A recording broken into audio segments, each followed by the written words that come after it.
Hello, you're watching Uzbekistan 24 TV channel, and today we would like to talk about the cooperation between Central Asia and European Union. Our interlocutor as EU Ambassador to Uzbekistan, Ms. Charlotte Adriaen.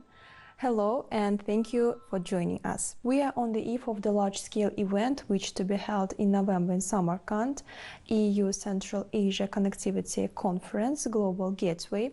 Let's talk about the main goals and the importance of the event. Thank you very much for inviting me. I think this is an important time for us and for Uzbekistan in particular, because for us this conference is of real importance. It shows how strategic, in fact, EU also puts Central Asia, and it also shows how important our relationship with Uzbekistan is. And we're very happy that Uzbekistan and the President Mirziyoyev has accepted to host the conference. This is important. We will have our High Representative and Vice President Borrell coming, and also our Commissioner for International Partnerships, Mrs. Jutta Urpilainen, as well as the President of EBRD. This is important. This shows how important this conference is. And why is it important? Because it's about connectivity. And we know how important connectivity is for Central Asia. We know how important it is for Uzbekistan as a double landlocked country. And we need to find ways, in fact, of supporting Central Asia and in strengthening, in fact, its own possibilities for connectivity. We know we want to support this, and we believe that this is a strategic importance both for Central Asia but also for the European Union. So the conference will be about creating, in fact, links, creating global gateways, creating links in terms of transport, but also in terms of digital gateways and in terms of energy and water. And these three thematics have been chosen together with our partners in Central Asia, including Uzbekistan, because these are probably the ones where we have most, let's say, most links, but also most possibilities also to support each other. So the idea for us is really to increase the resilience and the prosperity of Central Asia, but also really, in fact, supporting together with all our EU member states and together with our international financial institutions, but also together with the private sector to see how we can support, in fact, better connectivity in Central Asia, but also with Central Asia. Now, within the conference, in fact, itself will be about specific thematics, as I said. On the digital, we will be suggesting, in fact, the European Union will be suggesting what we call a Team Europe initiative, which is about, in fact, digitalization, because we believe that digitalization, and we know that our partners in Central Asia, all our partners, are interested in the digital agenda and digitalization, because it's important for growth, because it's important for education, for research, for innovation, for health. So we would definitely like to also support the idea of increasing the interconnectivity, the digital interconnectivity between Europe and Central Asia. So this is one of the, let's say, the gateways that we want to open during the conference. Another one is, in fact, about the transport, which is important as well. As you know, we have, for Uzbekistan, for example, we have GSP+, and GSP+ is an opportunity for export of goods from Uzbekistan to Europe. But for this, you need a corridor, and you need a transport gateway, you need a possibility, and in fact, you need an efficient and also, let's say, a fast and not too expensive way to get to Europe. So this will be also discussed. What are the challenges? What are the possibilities and the opportunities for a gateway, a transport gateway to Europe? And we will then also have our partners coming in and see how we can, in fact, improve this transport gateway.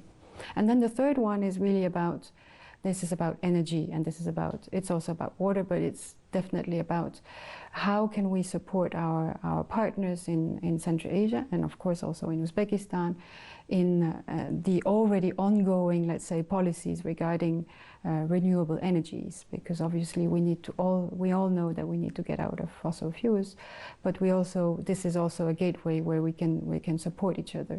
So these are the three, let's say, main subjects. And then the idea is really to see, so what do we do next? Of course we can discuss a lot and we can make suggestions, but how do we go forward? And this will be the conference, in fact, will be on the 18th of November. But in fact, we will have some activities already on the 17th of November, where we will have a youth event, and that's I'm mentioning this one first because we've had the youth year, in fact, the year of youth, and this has been very important for Uzbekistan, but it's also definitely important for the European Union. And we will have the opportunity to exchange with youth, and also on subjects which are the challenges for the youth during during now. I mean, now, what are the challenges for them, and what can we do with them? Talking about education, talking about higher education, TVET, technical and vocational education training. This is important. What are the jobs for tomorrow? Things like that. But then we also will have the regional ministerial meeting, which is what we call a Central Asian 5+1, which is a meeting between the regional ministers of Central Asia, the foreign ministers, together with our High Representative and Vice President Josep Borrell.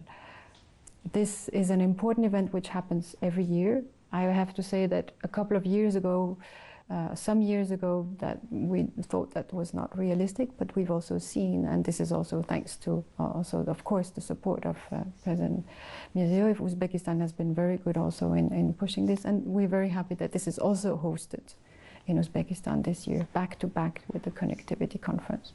So these are important events for the 17th and 18th. Thank you, and please tell us about the diplomatic relationship between the Uzbekistan and European Union. This year has a very important year for our relations, and I'm very happy to have the opportunity to say that I think that the relationship is being strengthened between Uzbekistan and European Union. There are several reasons for this. It's not only from this year, but we have the Enhanced Partnership and Cooperation Agreement, where the negotiations were finalized. So it took a couple of years, but in fact it came into when we definitely finalized. The European Union granted GSP+, the General System of Preferences, to Uzbekistan. And of course, I mean, this is an important point, because this is also, first of all, this is something which is unilaterally granted. It means that 6,000 products can be exported to Europe without any taxes. So this is important because it also shows that there is a trust, and the trust is definitely there, and we definitely are continuing to deepen. Now the third point maybe also is that we have now a multi-annual indicative program which has started for 2021 to 2027. And this is a new 7-year program which we have discussed, and we have agreed also with our Uzbek partners, and we're very happy for this. And why am I saying that this is showing our strengthened relationship? Well, because we've had a relations for the last 28, in fact, years between the European Union and Uzbekistan. And we used to have just one sector which we were active in, because this was the only sector that we sort of could work in, which was agriculture. Now we've enlarged, in fact, I was going to say dramatically, we've enlarged this scope of cooperation. We have now 3 focus sectors for the next 7 years. One is about governance and digitalization. So this is really important. This is also about working on anti-corruption. This is about working with the public service, and ensuring that public services are being improved. The second focus sector is about green transition, and this is supporting, in fact, the government's and green transition strategy, the agenda, in fact, the reform agenda of President Mirziyoyev. And then the third one is what we used to do before. this is about agriculture, but it's different. It's about supporting a transition also, which is about smart and eco-friendly agriculture. It's about making sure that the agriculture is good for all. And it's definitely also something which is looking forward. I think what I'm saying here is, and this is done in fact through what we call budget support, which means that we are supporting the government's agenda. We're supporting the government's policies directly. So this shows that there is this, let's say, there is this deepened partnership, and that we are going to support. We are supporting the reform agenda, and we're very, in fact, very happy to see that the reform agenda is also, as President Miziri is saying, irreversible. Now, when I'm saying that we have these three sectors, it doesn't mean that we are not, in fact, supporting other sectors. What I have seen since I've arrived last year in March is a very dynamic Uzbekistan, and of course, with the geopolitical situation, but not only. I think it's also because of the dynamism of Uzbekistan. We've seen a lot of high-level visits to Uzbekistan, but a lot of increased relations, in fact, also with the European Union, which makes me very happy, of course.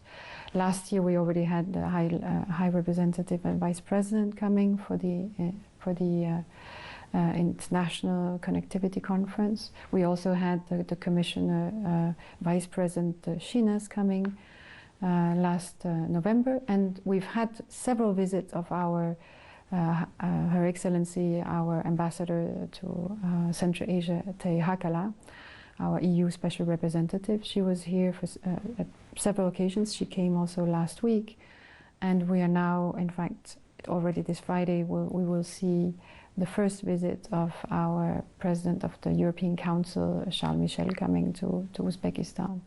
And then we will have the connectivity conference with the High Representative coming again, High Representative Josep Borrell coming in November for the connectivity. So I think it also shows that the strategic importance of Uzbekistan, but also, of course, of Uzbekistan in Central Asia, and it shows that our relationship is definitely deepening. Now, probably what we can see, is that it's more relevant than ever. It's more important than ever. And it's more important than ever that we can strategically also support our partners in Central Asia and see how we can do it and how effectively we can do it. So now we're more ready, and we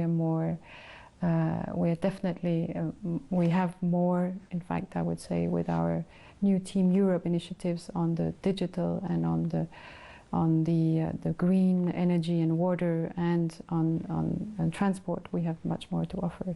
So I think happy to see that this is going to happen now, and happy to see how we're going to do this together. Thank you very much for this opportunity. Thank you very much. Thank you. Recall, our interlocutor was EU Ambassador to Uzbekistan, Charlotte Adriaen. Thank you for watching, and stay with us.